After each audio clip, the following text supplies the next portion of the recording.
Counting double-digit thousands, yes!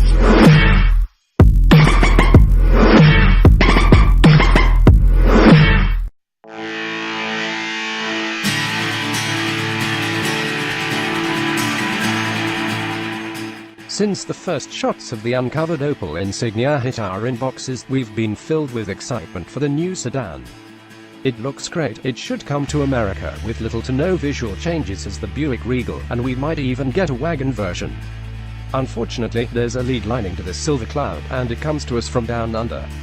You see, the Opel Insignia is also undergoing a rebadging job in Australia to become the new Holden Commodore. It's replacing the beloved rear-drive Commodore with an optional V8 and ultra-high-performance HSV variants with the front-drive base platform offering 4 6-cylinder engines.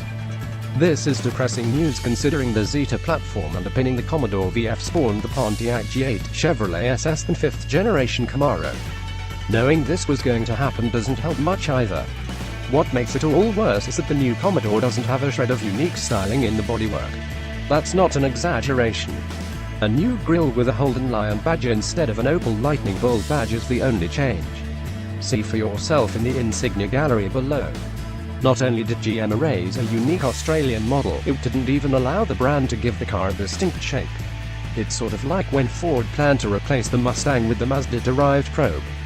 The Probe wasn't that bad for the time, but it was no Mustang. At least in the red case the Mustang survived.